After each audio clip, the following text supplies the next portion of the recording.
Bagaimana pendapat narasumber mengenai kerukunan umat beragama secara keseluruhan di Indonesia? Menurut pendapat narasumber, dari skala 10 sampai 100, sudahkah kerukunan antara agama di Indonesia tercapai dengan baik? Dan bagaimana kondisi kerukunan khususnya agama narasumber dengan agama lain di Indonesia?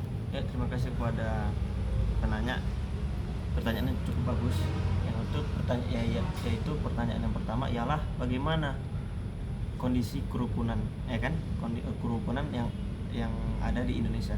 Kondisi kerukunan umat beragama di Indonesia itu cukup baik. Nah, kenapa dibilang cukup baik? Karena kita terdiri dari 6 suku.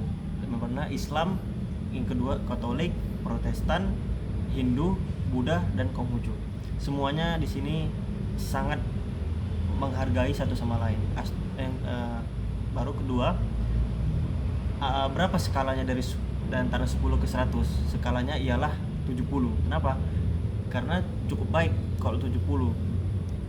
Kalau 100 itu terlalu sempurna, karena di sisi lain kita ada juga yang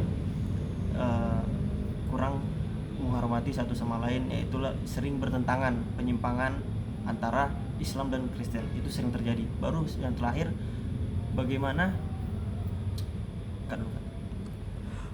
untuk yang terakhir, bagaimana kondisi kerukunan khususnya agama narasumber dengan agama lain di Indonesia? Bagaimana apa tadi? Khususnya agama narasumber dengan agama lain.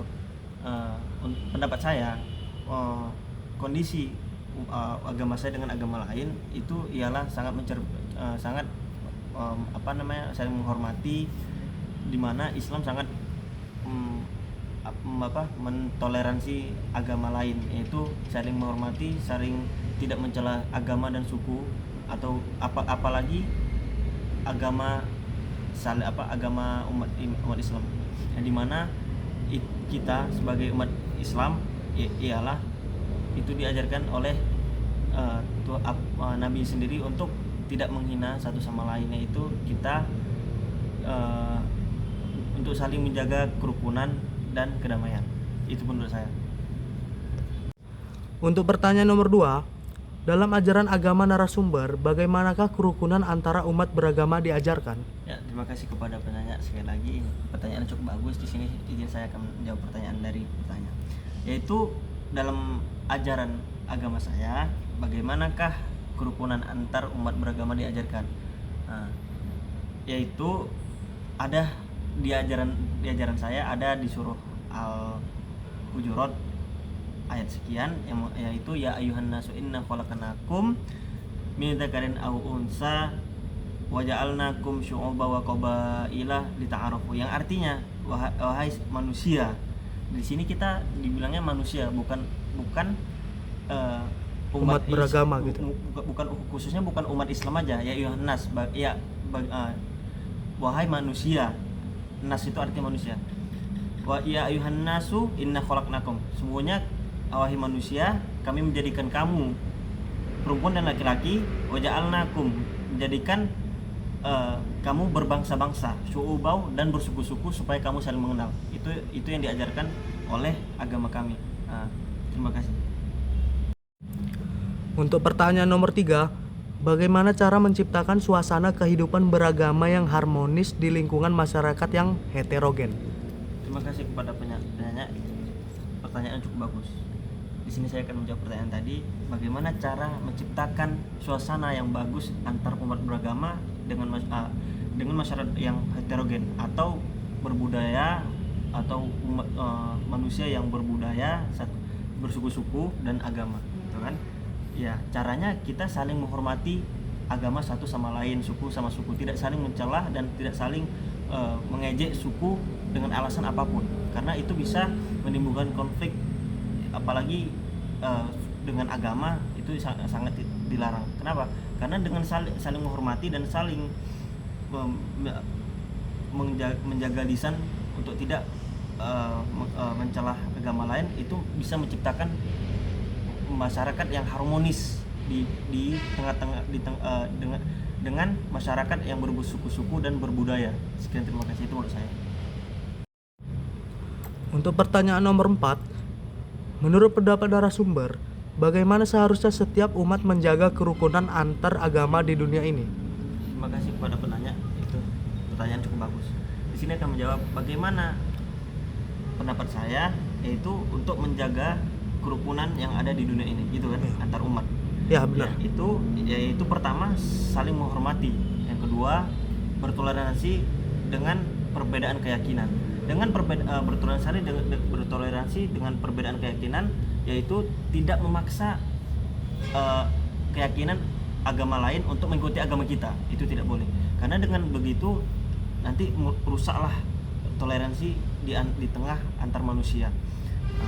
Karena dengan bertoleransi kita akan terciptalah namanya masyarakat yang harmonis, damai dan tentram. Sekian, terima kasih, itu menurut saya.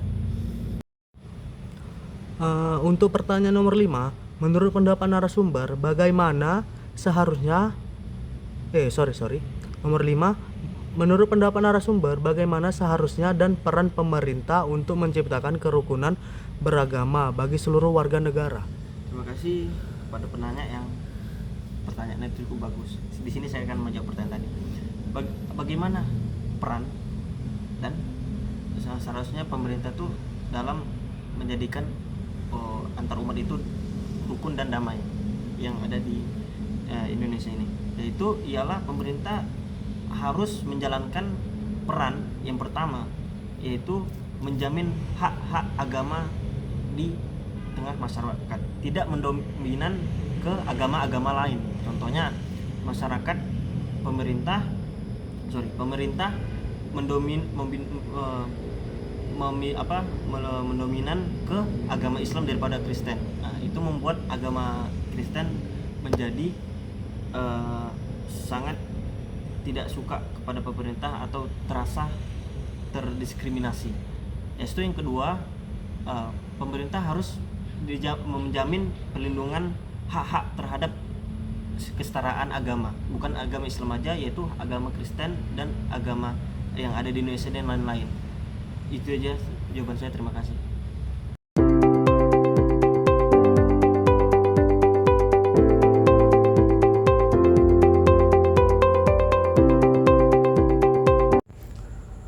Di sini dengan narasumber kedua, boleh perkenalannya, Bang? Ya, baik. Perkenalkan, nama saya Ardian Gustaviano Simanjuntak.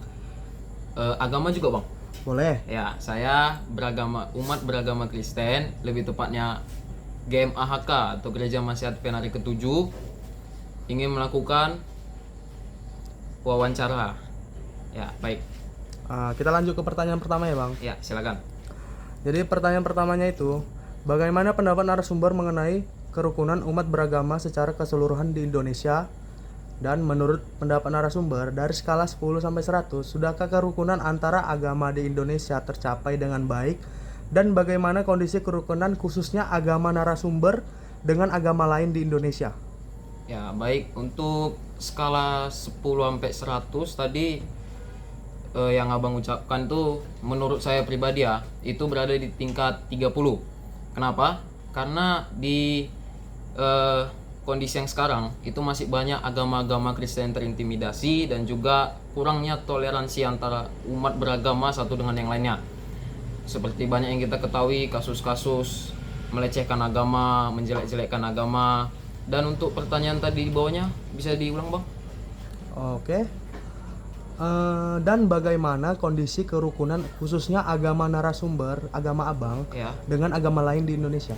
Ya, kalau untuk agama saya sendiri ya masih seperti yang saya bilang tadi di pertanyaan sebelumnya, itu masih banyak intimidasi antara umat beragama.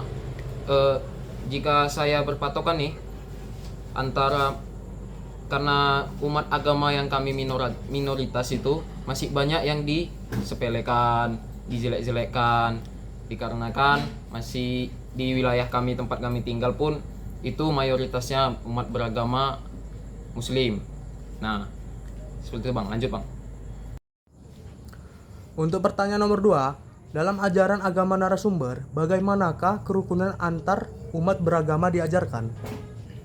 Ya, kalau jika agama kami itu, kami ada yang namanya pohon keimanan atau rukun iman tuh disebut.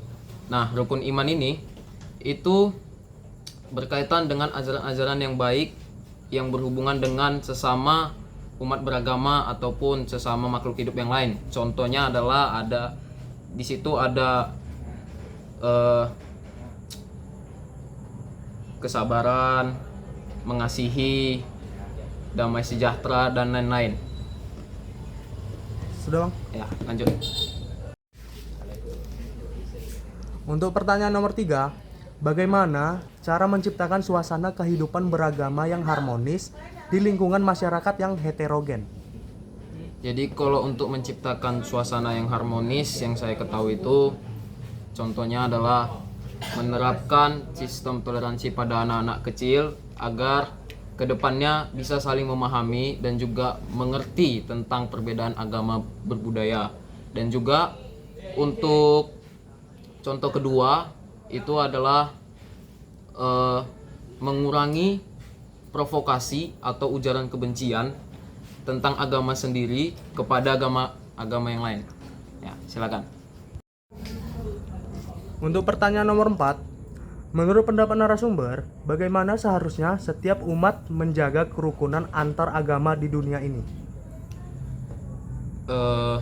Pendapat saya itu berkaitan seperti pertanyaan sebelumnya, yaitu menjaga toleransi juga, menanamkan hal-hal positif kepada anak-anak di bawah umur yang belum mengerti caranya berinteraksi di berbagai perbedaan agama, dan juga menjaga tutur kata. Untuk pertanyaan nomor 5, menurut pendapat narasumber, bagaimana seharusnya dan peran pemerintah untuk menciptakan kerukunan beragama bagi seluruh warga negara? Ya, peran beragama ya. Ini pertanyaan yang berkaitan dengan pertanyaan pertama, kenapa juga saya memilih skala 30/100 itu adalah jawabannya adalah salah satu contohnya yang kita ketahui adalah kurangnya toleransi antara umat beragama dan juga kurangnya saling menghargai antar umat beragama. Contoh yang kita ketahui yang kedua adalah itu kalau misalnya kita agama Kristen ingin melakukan ibadah itu susah, melakukan pembangunan juga susah, dan ingin memberikan sesuatu kepada umat beragama yang berbeda juga susah dikarenakan ada halangan antar makanan dan minuman yang berbeda dan aturan yang berbeda antar umat beragama. Terima kasih.